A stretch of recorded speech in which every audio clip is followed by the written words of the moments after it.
Di video kali ini kita akan ngebahas Bitcoin, pergerakannya itu akan kemenong coy. So, stay tuned.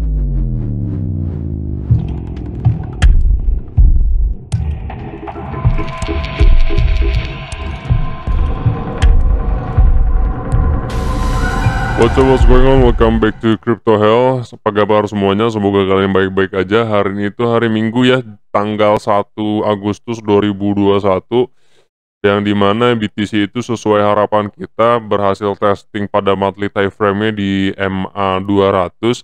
Ya, tapi teman-teman jangan terlalu optimis untuk BTC sudah kembali bull run, karena potensi untuk kembali crash itu bisa saja terjadi kapan saja. Karena kita bisa melihat pada monthly time frame, kalau misalkan melihat pada skenario-skenario sebelumnya, BTC juga pernah nih mulai testing di angka MA200 ini beberapa kali sih. Contohnya di sini ya, kemarin itu kan kita pernah bahas ya di beberapa video sebelum ini. Nah, gua akan mengulang kembali ya untuk memperlihatkan bahwasanya memang masih ada potensi untuk kembali lagi downtrend atau dump ya. Seperti contohnya di bulan April 2014 ini, BTC pernah testing di MA20, lalu jadi kenaikan at least seperti 100%, dan kembali lagi downtrend ya. Jadi BTC pada level saat ini masih berkemungkinan ya, masih berkemungkinan untuk kembali lagi downtrend ke angka 24 atau ke angka 19. Jadi teman-teman jangan dulu terlalu optimis kembali bull run. Kita akan declare bahwa BTC itu sudah kembali bull run kalau misalkan BTC sudah menyentuh ke angka 70 ya. At least menyentuh all time high-nya di angka 65, 66, 67. Dan kalau level saat ini kita masih bisa mengambil momentum, tergantung tingkat kenaikannya berapa. Karena kalau di atas itu masih ada beberapa level resistance lagi yang harus ditembus. Sekarang kita mulai pada time frame daily ya. Nah, pada time frame daily, BTC ini sudah baik ya, sudah bagus, karena dia sudah retest pada daily time frame-nya di MA200 dan MA100-nya, lalu masih tertahan pada harga 42.300. Karena sebelum gua tadi memulai recording video, BTC itu masih 41,9. Dan pada daily time frame kita lihat memang BTC memiliki level resistance sedikit lagi itu di angka di sini ya, di angka sekian, di angka 49 dan 50-an. Di sini ada level resistance. Lalu sekarang kita akan mulai ke time frame 4 jam. Nah, pada time frame 4 jam memang BTC di sini tampak seperti adanya, kalau kita ambil dari shadow ketemu shadow di sini berarti bisa saja medium bearish divergence karena tampaknya emang double top. Lalu kita lihat pada RSI-nya juga sudah mulai menurun. Seperti ini sudah mulai menurun. Lalu kita bisa lihat pada stokastiknya pun juga tampak sudah mulai menurun, tapi ini bukan suatu hal yang jelek, karena walaupun memang ada medium bearish divergence di level tersebut, bukan menandakan bahwa level tersebut itu akan terkoreksi yang sangat dalam, tapi divergence itu memberikan sinyal bahwasanya level tersebut memang ada level resisten ya. Di sini memang ada level resisten yang perlu juga ditembus. Kalaupun memang harus koreksi, berarti memang koreksinya pun Bali testing saja ya. Nah, kita mulai ke time frame 15, karena time frame 1 jam ini ketutup sama RSI. Pada time frame 15 kita melihat sinyal semalam ya. Gua kasih semalam itu di sini berarti dua skenario. Dua skenario itu kemalam potensinya pertama di gini ya, berarti naik ke atas ke angka 42,1, terus baru rejection di situ, lalu turun lagi di sini, berarti membentuk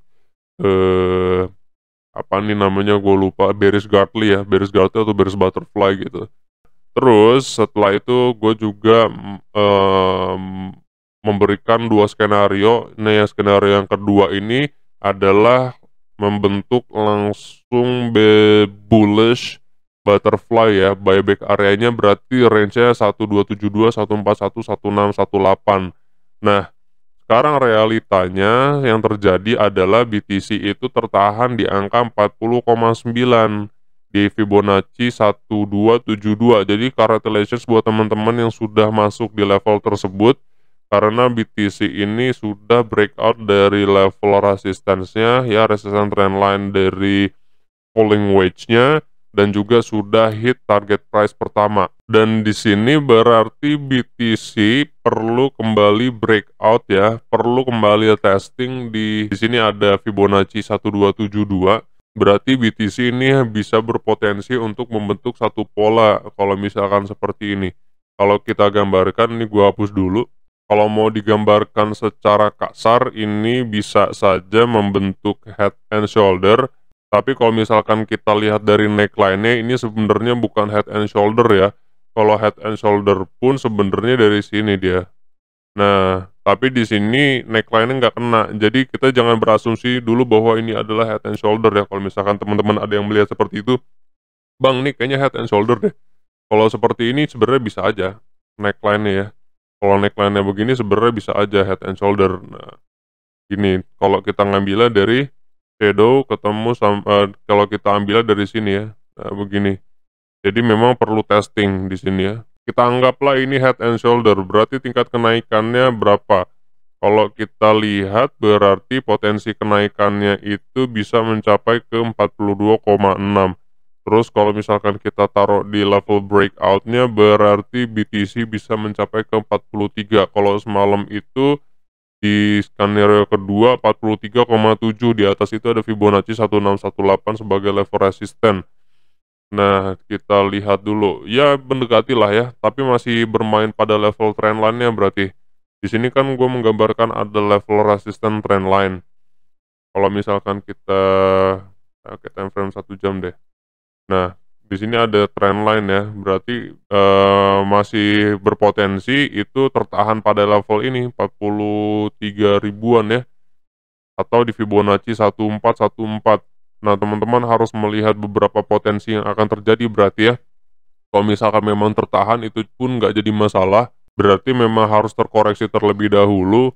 Dan bagaimana misalkan kalau pada level saat ini ternyata tidak tahan dan tidak bisa ke angka 43,1, berarti potensinya itu BTC bisa kembali lagi ke angka Fibonacci 0618 di sini ya. Range di area range buyback lagi di angka 40-an. Di angka 40 di sini turunnya dia. Mana sih BTC harganya sekarang di sini kan? Nah, kembalinya ke range harga 40-an karena di sini ada 0618. Jadi teman-teman kalau misalkan mau buyback pun bisa di sini di 40-an. Dan BTC berarti masih bermain pada level channelnya ya. Teman-teman harus hati-hati karena potensinya bisa saja membentuk trade driven ini, trade drive. Butuh tekanan yang sangat tinggi berarti ya dari BTC untuk kembali bullish. Kalau memang ini adalah trade drive dan memang harus terkoreksi cukup sangat dalam gitu ya, berarti kita harus melihat, ibaratkan contoh di sini aja ya, ibaratkan contoh jebol di bawah sini, berarti potensi penurunannya itu cukup sangat dalam ya, ke angka 33,8. Kalau misalkan ke sini berarti berapa di sini? Di sini berarti penurunannya ke angka 37,7. Di sini masih ada level resistance. Support yang tadinya adalah level resistance. Oke, untuk insight dari BTC cukup sampai di sini. Gua akan kembali lagi update pergerakan BTC itu di grup Telegram. Selamat datang buat teman-teman yang baru gabung di grup Telegram.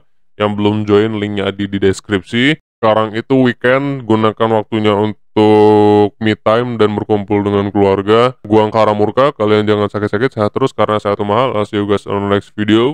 Peace out.